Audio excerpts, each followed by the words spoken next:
¡Acción!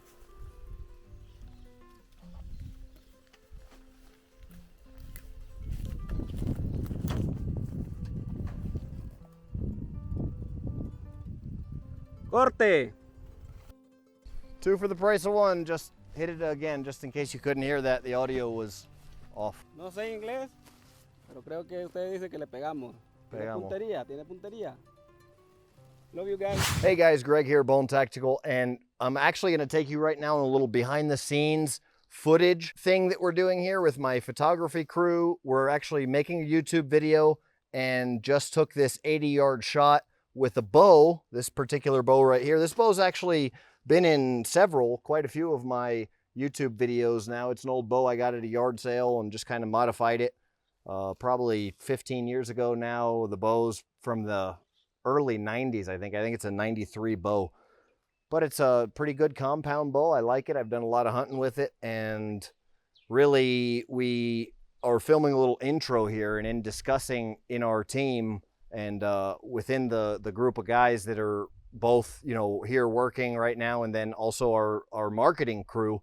We were like, hey, you know, is an 80-yard shot really a feasible item? And I said, well, I really want to start this video with a long bow shot because a lot of people on YouTube are going to say, you know, hey, this isn't possible, but let's go one step further and make sure we film it to where you can tell, you know, everything real time, you know, arrow in flight, everything. And then we're taking it one step further to do a little behind the scenes video. And I'll even tell you guys, when the video posts, go over and check out the video. It'll be basic handgun training or basic pistol training, and just starting off with like a cool video like assaulting this compound. It might be under another name, but I'll link the video in the description below or tag it in this video. Either way, this part of the making of this particular video, one of the reasons I'm doing this is because when you go over to that other video where you see, there's going to be a lot of people commenting and saying, you know, that's not a possible bow shot, this, that, and the other. That's not tactical. And we like to think outside the box here at Bone Tactical. You can see here from this particular angle, not only did the arrow go through the shirt here, but it even hit the wall on the back here and caused damage even to the wall itself. It was a heart shot. Direct heart shot would have punctured the heart and the lungs and would have been, you know, a heart shot. A lot of people don't realize, you know, you're apart from having a punctured lung is pretty terrible, but actually hitting your heart, you're probably not going to be capable of doing anything at all. The heart is what supplies blood to your body, and blood circulation is what's life-giving as far as that goes. So whether hunting of men or hunting animals, a heart shot's really kind of an end game scenario. We filmed 3 different cameras. We had a GoPro, iPhone, and a Sony Alpha series camera, filming the actual slow motion impact. And way down there, you can see, is where I was standing.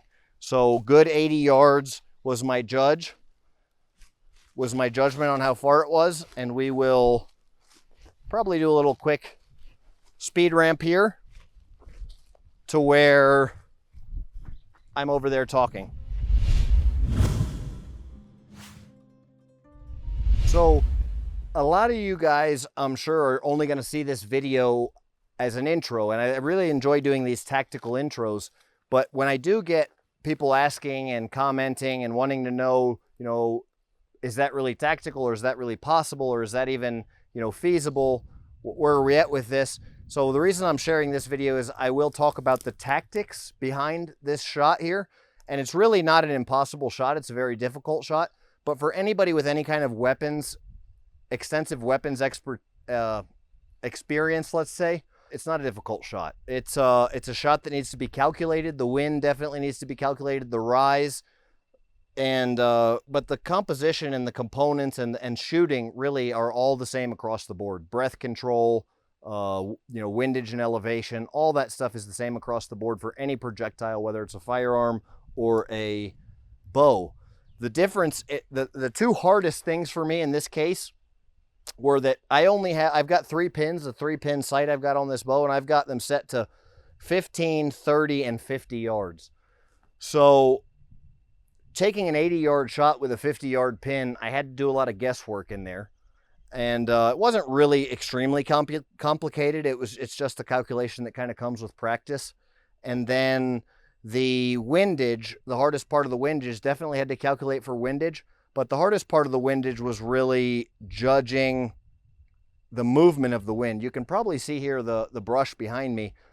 The wind here is coming in spurts of, from anywhere from 3 to 15 miles an hour right now. And you can tell the wind speed judging by the movement of the different sizes of plants, and as well as a lot of people, once you're accustomed to being able to judging wind, especially for, long distance precision rifle stuff or long distance archery stuff. This is an 80-yard trot with a bow is considered long distance archery.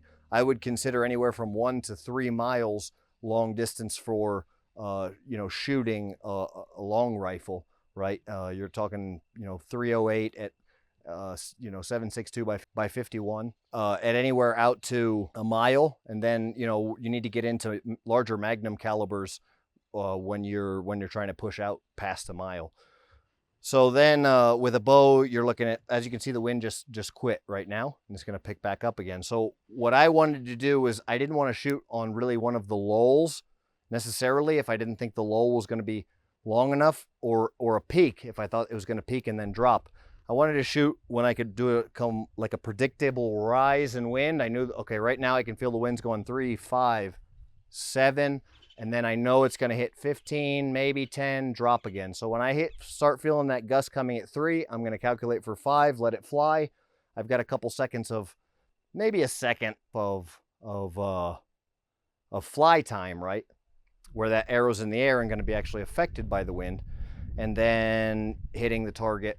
Happened to make a perfect heart shot, was pretty great, awesome for the YouTube video. But I think really that's the hardest things. Like, I'm always talking gear and stuff. You don't have to have the most expensive bow in the world.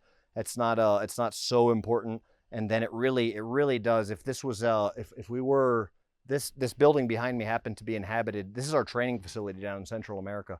Happened to be inhabited by a gang known as MS-13 down here.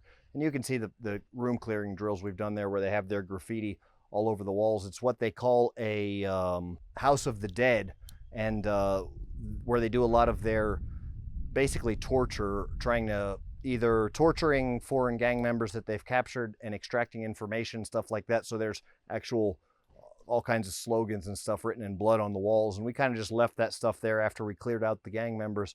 But really, it's become our training facility recently, and we're out here doing some training. And while we're doing this training, we are taking some time to make YouTube videos as well and share this kind of stuff. I got my camera guy, Willie D. Boys. Make sure you check out his channel on YouTube as well. He is a gentleman from Honduras that's does some was previously famous for doing some reggaeton. I have been lucky enough to have him on staff full time recently, and we get to do a lot of cool stuff. And then otherwise, a lot of my guys, while we're out here doing arms training and survival training, survival, escape, and evasion in the mountains. There's about 1,500 acres here of training area, and about 1,000 acres of it is virgin land that it takes hours and a machete just to go a couple hundred yards. So heavy dense forests, lots of dangers, lots of wildlife, poisonous snakes, things like that. Really great area to train, and really we enjoy ourselves out here and have a good time, as well as get this ability to keep these videos coming for you guys. If you guys like these videos, if you want to see them coming, if you want to see the behind the scenes stuff like this, talking through the scenes and what we're doing and why we're doing it, then definitely comment below and let me know what you think. If you think that, also let me know what you think that the maximum yardage is for a kind of a standard. This is literally a flea market or a yard sale bow. Okay, so it's bottom of the line compound bow, but I can shoot very accurately out to possibly 100 yards with it.